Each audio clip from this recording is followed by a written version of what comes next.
Vinchio and Vaglio. These are two small communities that have historically been ancient rivals. Is that correct? Yes, exactly. So, where we are, as you said, we are in the southern part, nearly 15 kilometers far from Asti. Regarding the winery, it has been very interesting what happened in the early 1959. Wine growers from both villages, Vinchio and Vaglio Serra, decided to join their efforts together. They were only 19 family wine growers, and nowadays we are nearly 200 family wine growers. Fascinating people with stories to share, fabulous wines and the best local foods to accompany them, and beautiful places to discover and visit. All of this and more on Wine, Food and Travel with me, Marc Millon, on the Italian Wine Podcast. Join me for a new episode every Tuesday. Welcome to Wine, Food and Travel with me, Marc Millon, on Italian Wine Podcast. Today we travel to Piedmont, to the wine hills of Monferrato, located south of the town of Asti, to meet my guest, Tessa Donnadieu, who is the export manager of the important cooperative winery Vinchio Vaglio. Buongiorno, Tessa. Thanks so much for being my guest. It's nice to meet you again. How are you? I'm fine. Thank you, Mark. Buongiorno a tutti. Hi, everybody. I'm really glad to be part of that podcast today. Thank you. Thank you for inviting me. Oh, we're delighted to have you with us. Is it a beautiful day in Vinchio? Is so. I would say it seems that an English weather. So we had some rain this morning and the sunshine came up now. So we will see all day long, but it's a little cooler, but which is very great because we are after 3 years of drastic drought in the vineyard. So it's just a blessing to have some rain. So that's great. Okay, so the English weather is good for you. At the moment, yes. Good. Now, Tessa, can you tell us exactly where Vinchio Vaglio is located, just so our listeners who are all around the world can get an idea of what the countryside is? And tell us a little bit about both Vinchio and Vaglio. These are two small communities that have historically been ancient rivals. Is that correct? Yes, exactly. So, where we are, as you said, we are in the southern part, nearly 15 kilometers far from Asti. If you want to come and you're flying, the best airport is Malpensa, which is only 1.5 hour far from. And of course, Turin is a smaller airport, but it's very easy and it's 1 hour driving from Turin. Regarding the winery, it has been very interesting what happened in the early 1959 when the farmers, the wine growers from both villages, Vinchio and Vaglio Serra, decided to join their efforts together to face I would say, punitive situation because they were rival, but they decided to put their effort together because they think that it was time to build their own facility, production facility to vinify their grape because the market in the 60s was all in the hands of bottlers who used to buy the grape or the wine, and of course they had the price on their hands. So it was a kind of way to become more independent and try to build their own wines. So they really beat the winery because they made the work, the building. They were only 19 family wine growers, and nowadays we are nearly 200 family wine growers. So it has been a very historical moment for the viticulture around that area. Okay, that's a very interesting story, Tessa. And of course, we're going back to the 1950s. Cooperative wineries have been so important across all of Italy and are producing some really great wines today. But of course, the world of Italian wine in the 1950s was completely different. Rural communities, this would have been a way of of giving a livelihood to people in these small rural communities. So it was very important socially, wasn't it? Absolutely. You got the point. Nowadays, I can say, of course, the things have changed drastically, and we've made a lot of efforts, especially for tourism, but it's not still, the main destination. Monferrato is still, I like to say, is like an hidden gem, because you need to discover it a little bit more. But thanks, I'm doing like a very step further, but in 2014, we managed to get in the UNESCO World Heritage Patrimony for the landscape and the vineyards. That has helped a lot for the people coming, visiting the territory. And of course, now we do our own wines, our own brands. And it has been like a visionary project in the early 80s for the winery to decide to bottle 100% of the wine produced from the grapes of the wine growers. So it has helped a lot to maintain that economy in our territory. That's interesting too, Tessa, that a reminder that in those early years, the wines would have been made more in bulk rather than bottled and labeled and sold under the Vinchio Vaglio label. Tessa, from the earliest days, Vinchio Vaglio, again, with this social importance of the cooperative, has strived to work sustainably. Now, I know that's a big topic, but can you briefly tell us what being a cantina sostenibile means to Vinchio Vaglio? So it's an interesting thing what happened, because when we thought about sustainability, of course, we wanted absolutely to get a certification. It is Equalitas. It is called Equalitas. So it's a specific certification for sustainability. And the things was that, okay, how we can decide it to become sustainable with this project? Do we have the criteria, enough criteria to get in sustainability program? So the idea was, of course, to make an assessment of what we already made in the past. So it was very interesting because we already have some, ISO certification. We have a certification specific for the old vines. We made in 2009 for the 50th anniversary. We started to put solar panel for the winery to be self-sufficient for the energy.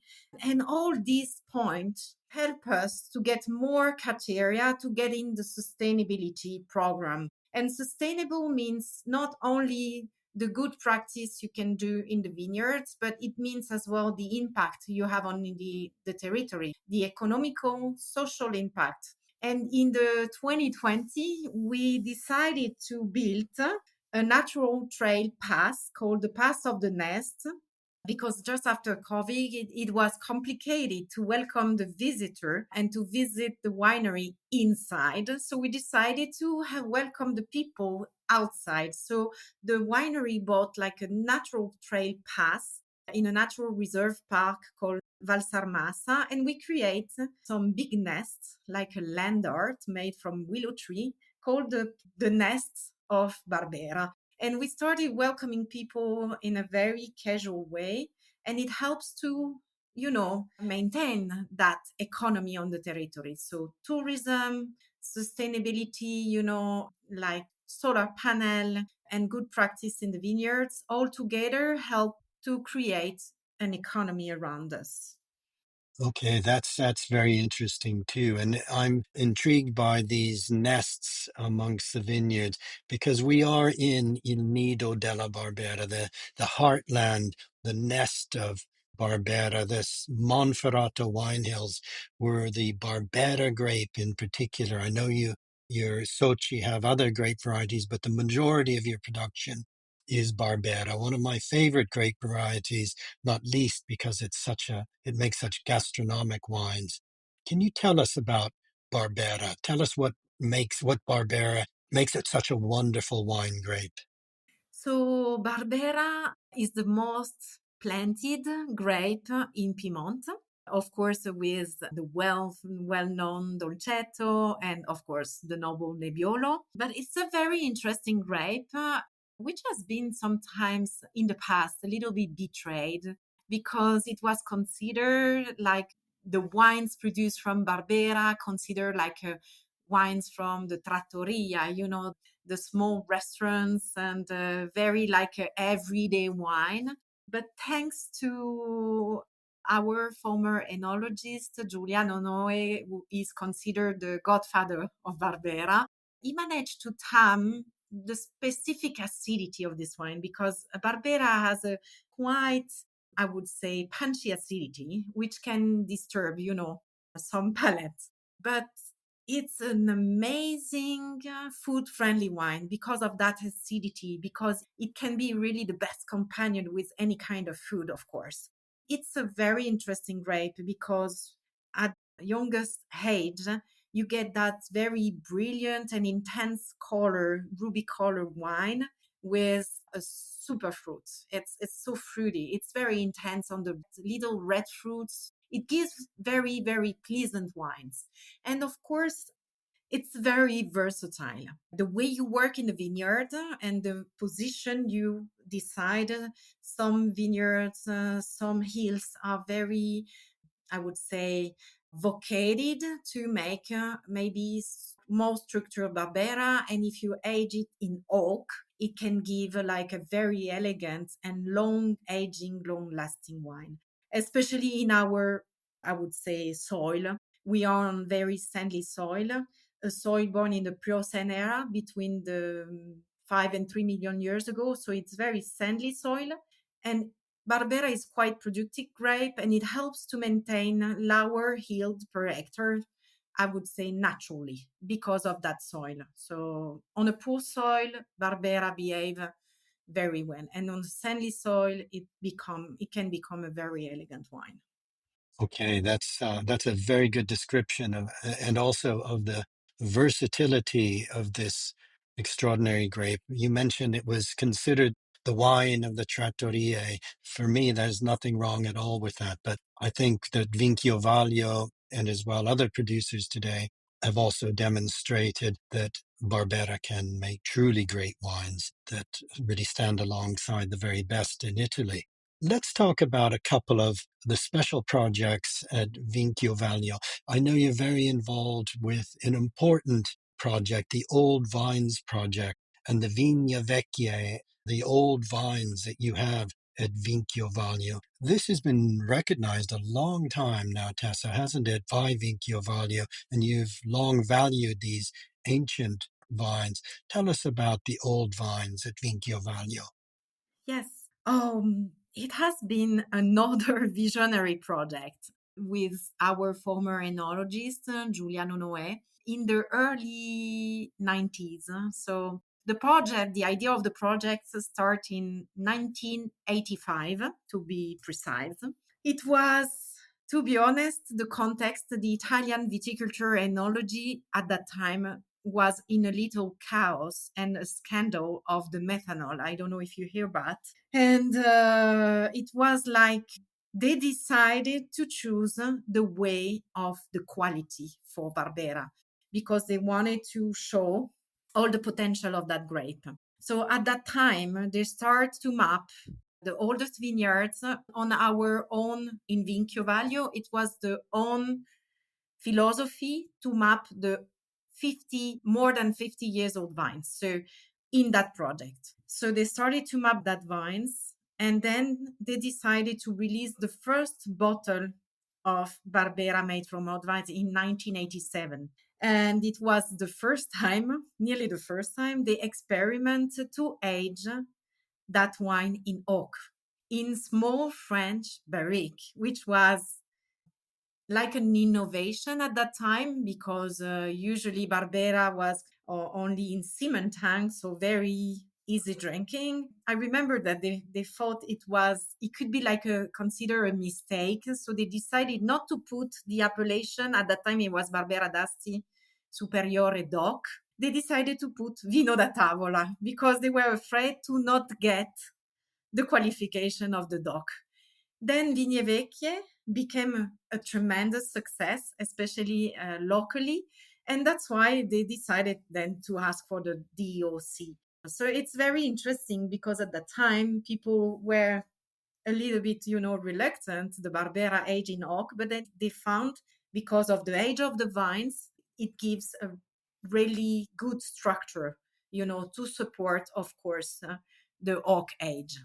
Yes, it's a fascinating story, Tessa, that out of the scandal in the 80s of the methanol scandal, which did such grave damage to the Italian wine industry and indeed to the wine industry in Piedmont, that this inspired Vinchio Vaglio to celebrate and recognize the potential for Barbera, for wines made from this patrimony of old vines, vines more than 50 years old, to produce truly great wines. And that has been the project since then. I tasted some of the wines with you at Grande Langhe in January and was so impressed with the wines from the old vines.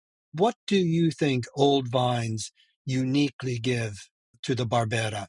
First of all, I just want to tell you that nowadays, that project from the early 90s help us to find like a worldwide communication because we are now members of the Old Vine Conference, which has been settled by two masters of wine, Alun Griffith and Sarah Abbott, and Leo Austin, who is their partner. It has been incredible to find an international voice for that long time project we had in the early 90s.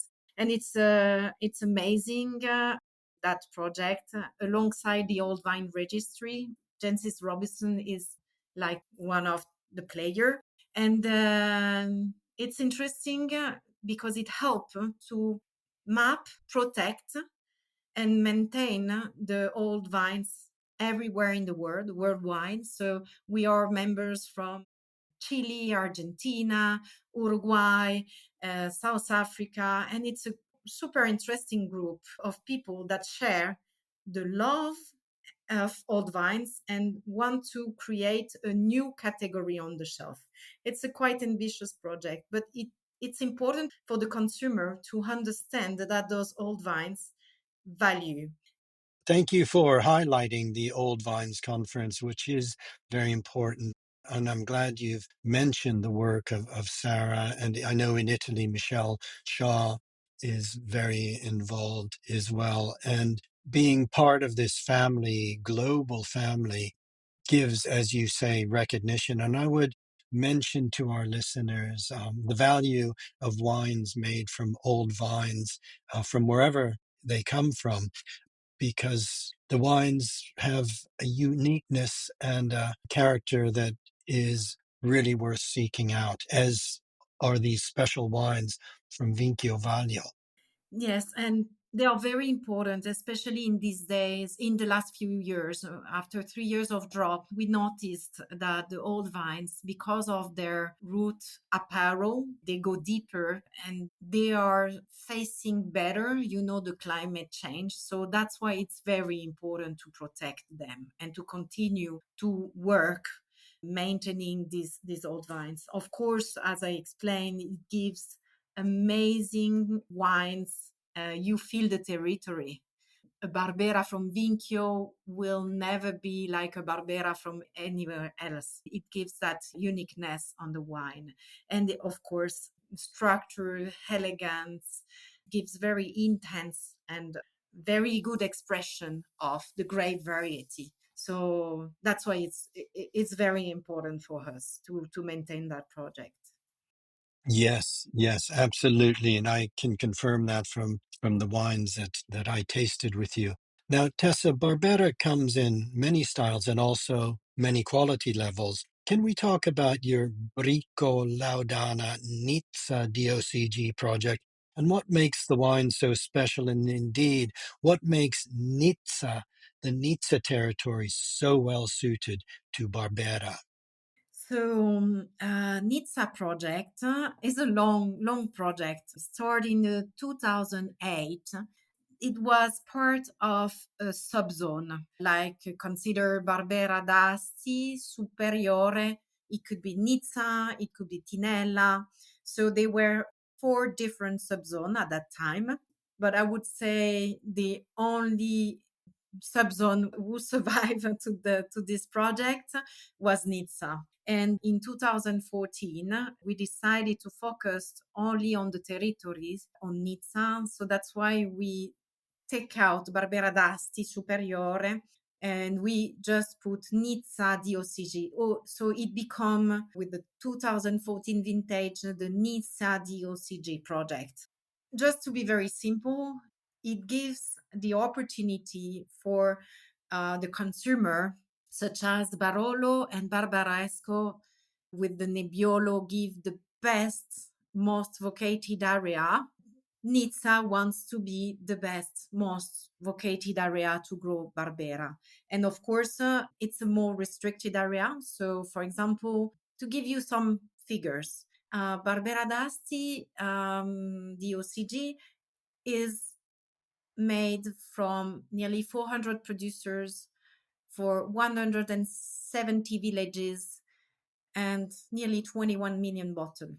Nizza, only 80 producers from Nizza, Vinchio, Vaglio Serra, and all other satellite villages around. 80 producers. No, nowadays, I think there are nearly 90 producers that can apply to that appellation. And for the moment, it's 1 million bottle produced totally with the total appellation.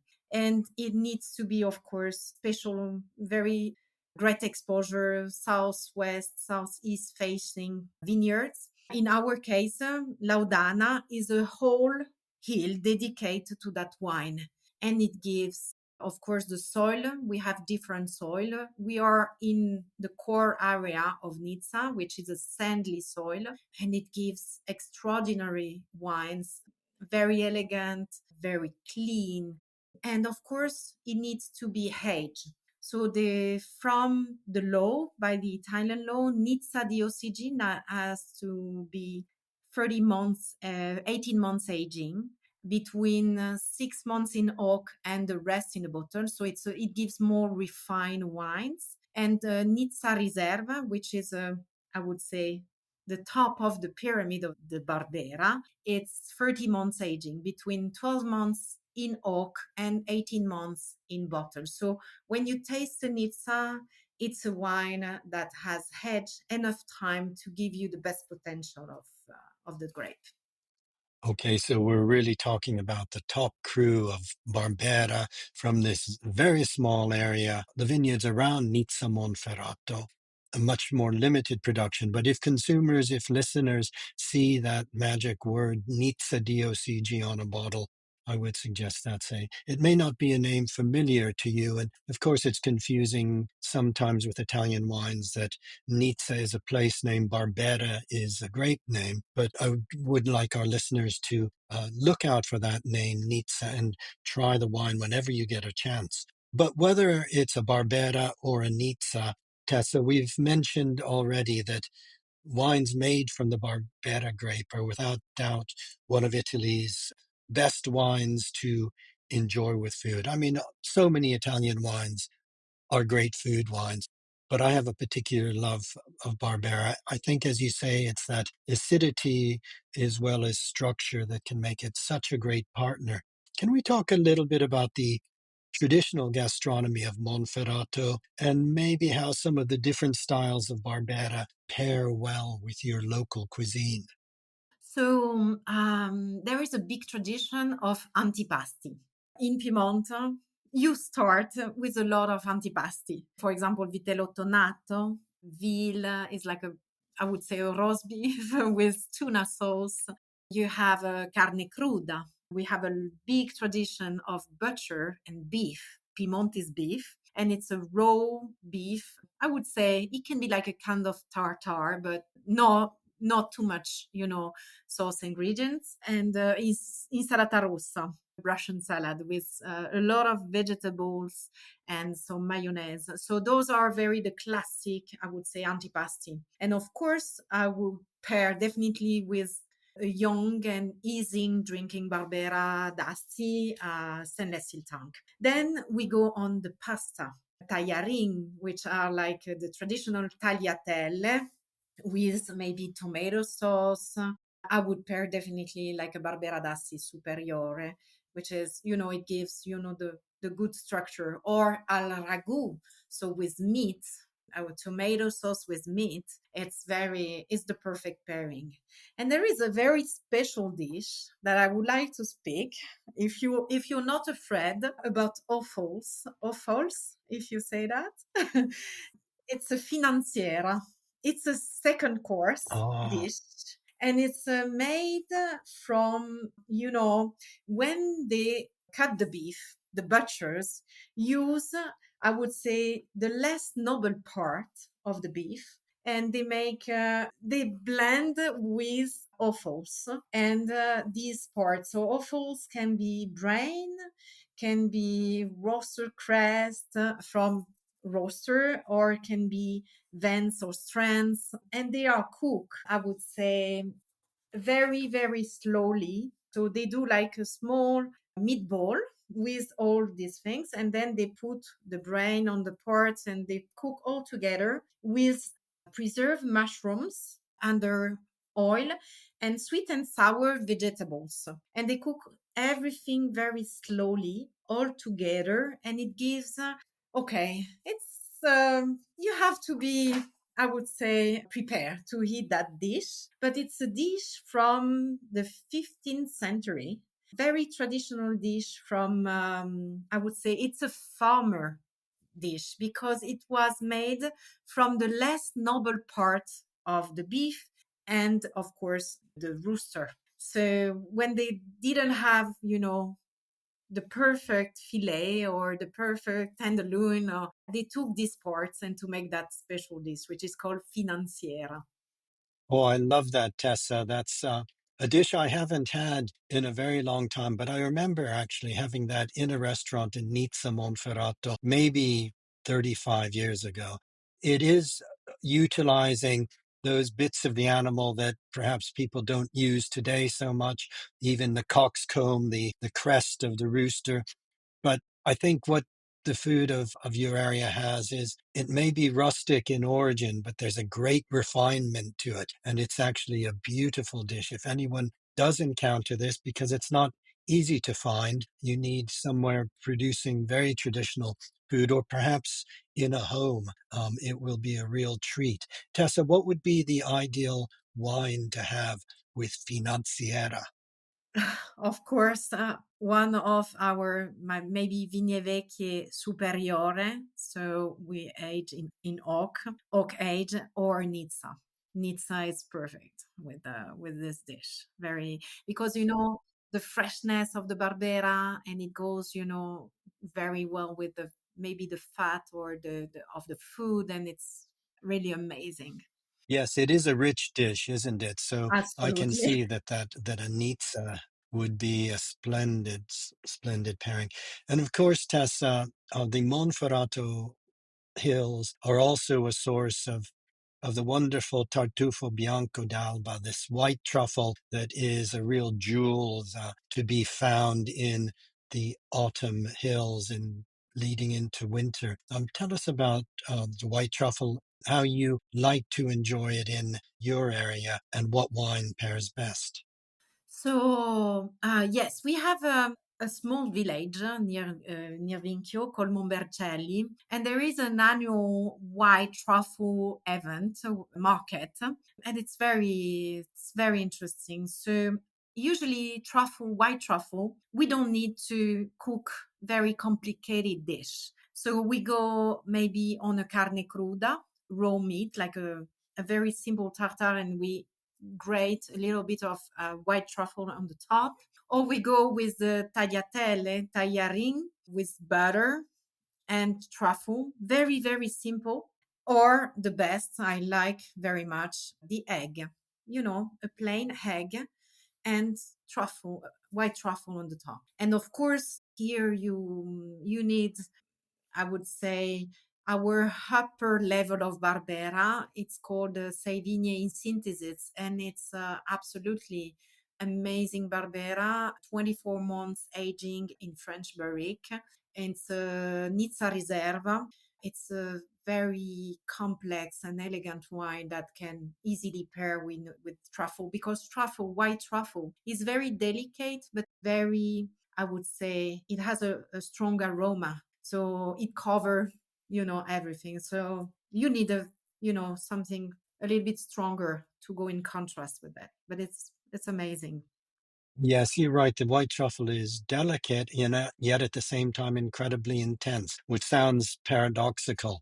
And I could see that the complexity of this Nizza Reserva would pair very well. Now, Tessa, at the beginning of our conversation, you mentioned that the Monferrato wine hills are still a hidden gem. I think so many wine tourists, wine lovers head to Alba and the Langhe and overlook areas that really are wonderful to settle in and explore and discover, and so close to these areas. And as you mentioned, it's part of a UNESCO site. The Monferrato Hills are part of this UNESCO registry. So can our listeners come to Vinchio and visit the Cooperativa Vinchio Vaglio? Absolutely. So, since we are in the UNESCO, as a UNESCO site, we decided to open the winery from Monday to Sunday. And we become like a small reference point, touristy point, open every day. So, if a tourist drive by chance in our area, he can stop by the winery, and our shop is open. Of course, we propose some special experience directly from our website.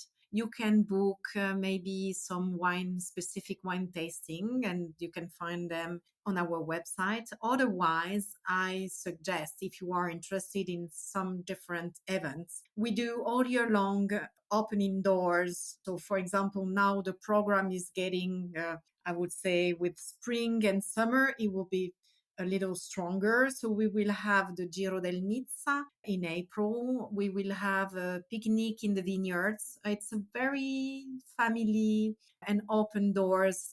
So the people who come to the winery, grab the picnic basket and go to visit the nests.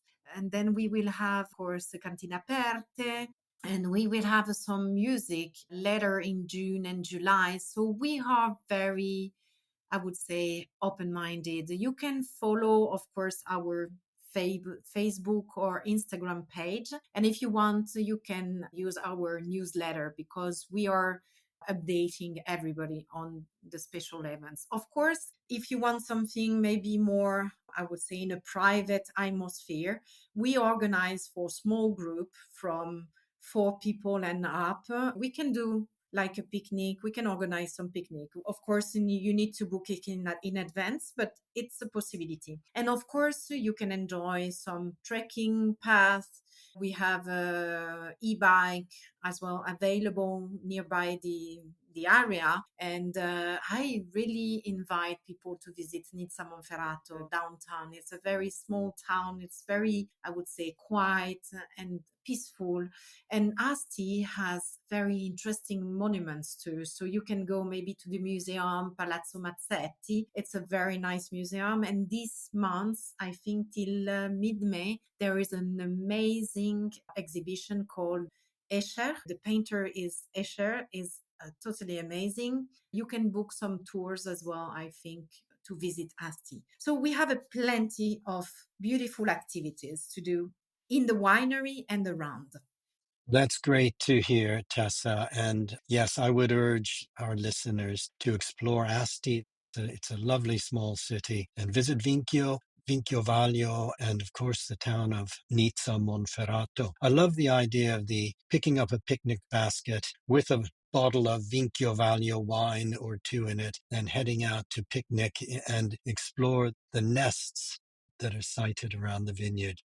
Tessa, it's been a real pleasure meeting you again here today. And thank you so much for sharing this world of Vinchio Vaglio, the old vines that are part of the Old Vines Conference, and the wonderful wines you produce. I look forward to meeting you again, perhaps at Vinitaly next month.